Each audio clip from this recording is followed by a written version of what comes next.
It was one of those quiet nights when everything feels heavier than it should. Bills open on the table. Your phone buzzing with bad news. Rent up again. Groceries shrinking. Prices growing. You've probably been there, doing everything right, yet still falling behind. And then there's this strange thought that won't leave you alone. Why does it feel like everyone is struggling at the same time? Just a few weeks ago, I heard a story that didn't fit the pattern. While coworkers were stressed, friends were borrowing, and headlines kept shouting crisis, how she saved $25,000 while everyone else was struggling became a real, quiet truth. No viral hustle, no rich parents, no extreme lifestyle. That's what makes this different. It doesn't start with money. It starts with a moment when she realized the rules had changed, but nobody told you. And once you see what she saw, you can't unsee it. If saving money feels harder than ever, it's not because you're careless or undisciplined. It's because the world you're trying to save in has shifted under your feet. Prices rose fast, then refused to fall back. Paychecks didn't keep up. What used to feel manageable now feels tight, even on a good month. You're expected to act like this is normal. Like it makes sense to work more, stress more,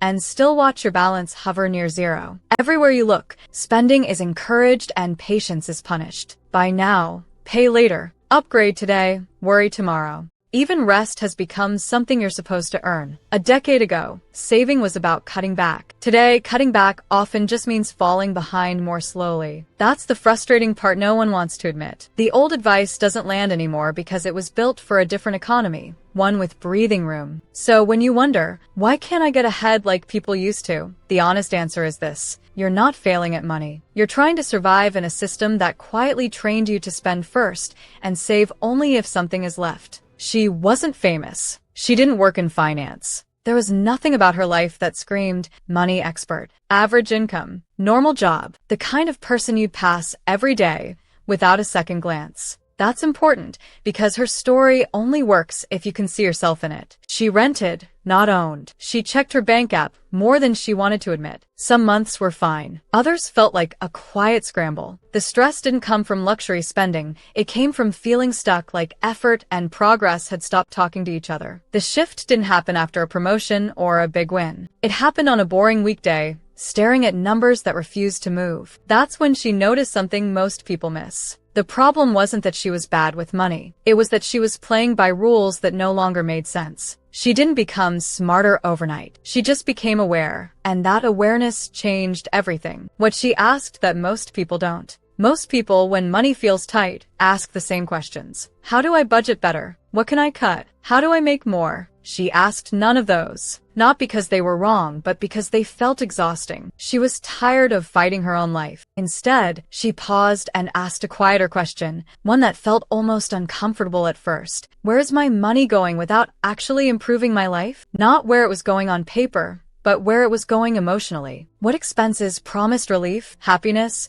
or convenience, and then quietly delivered nothing? That question changed the tone of everything. Suddenly, this wasn't about punishment or discipline. It was about honesty. She realized many of her costs weren't luxuries or necessities. They were habits created during busier, more anxious years that no longer matched who she was now. When you ask this question, you stop blaming yourself. You stop chasing perfect budgets. You start noticing patterns. And once you see them, you can't unsee them. Saving stops feeling like loss and starts feeling like alignment. Most people never ask this because it doesn't sound like financial advice. But it's the question that opened the door to everything that followed. Here's where she did something most people around you never do. She stopped thinking in months.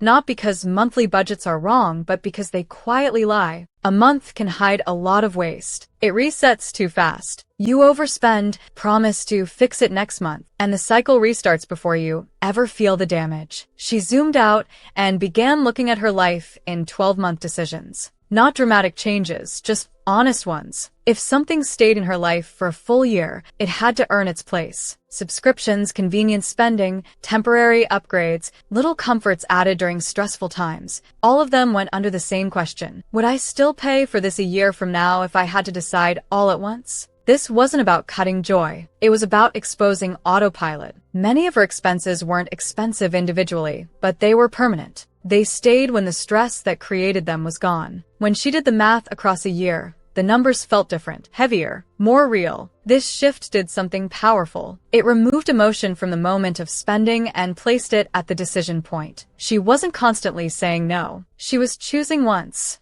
and letting time work for her instead of against her. If you've ever wondered why your money disappears quietly, this is usually where it goes. Not in big mistakes, but in small monthly decisions that never get questioned long enough to matter. Here is the quiet strategy: saving without feeling poor. Once she saw the leaks, she didn't rush to fix everything at once. That would have turned saving into another stressful project. Instead, she focused on one rule: saving should feel boring, not painful. If it hurt too much, it wouldn't last. She stopped relying on motivation and started designing around behavior. Money moved out of her checking account before she could react to it. Not a dramatic amount, just enough to be noticeable later. Not now. The goal wasn't to feel disciplined. The goal was to remove decision-making from tired moments. She also added small friction to spending. Nothing extreme, just enough pause to break the spell. A delayed checkout, a separate card, a short wait that forced a second thought. That pause was often all it took for an impulse to pass. What surprised her most wasn't the numbers. It was her emotions. She didn't feel restricted. She felt calmer. Bills stopped feeling like threats and started feeling predictable. The first few thousand didn't bring excitement. They brought relief. That's the part most people don't talk about. Saving doesn't instantly make you feel rich. It makes you feel safe. And safety changes how you move through the world. You worry less. You react slower. You make cleaner decisions. Over time, the system did the work for her. No guilt. No willpower battles. Just quiet progress happening in the background while life continued as usual. The turning point didn't arrive with fireworks. It showed up quietly, almost awkwardly. She noticed it during a casual conversation when friends talked about stress like it was weather,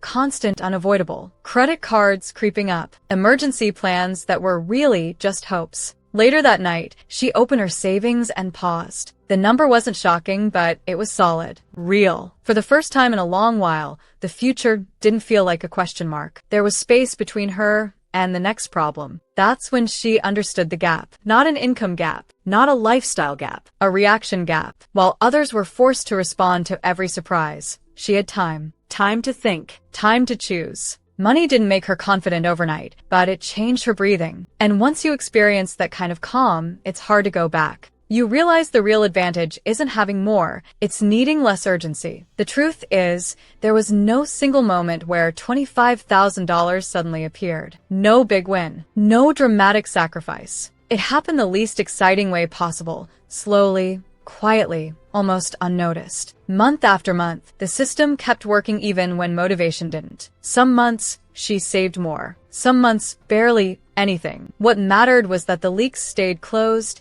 and the structure stayed intact. Progress wasn't linear, but it was consistent. The balance grew the same way trust does, through repetition. When the number finally crossed $25,000, she didn't celebrate. She laughed. Not because it felt unreal, but because it felt obvious in hindsight. Of course, this is what happened. She had stopped fighting her life and started aligning with it. That's the part people miss. Saving this much wasn't about being extreme. It was about being patient in a world that rewards urgency. Over time, that patience quietly compounded into something most people never think is possible for them. This matters now because the ground is still moving. Jobs feel less stable. Skills expire faster. Prices change without warning. You're expected to adapt instantly, even when the rules keep shifting. In this kind of world, money isn't about status. It's about options. When you have savings, you don't panic at every headline. You don't rush into bad decisions just to feel safe for a moment. You get to pause. And that pause is powerful. It gives you leverage over your own life. You don't need to earn more to feel steadier. You need fewer surprises controlling your behavior. That's what this story is really about. Not $25,000,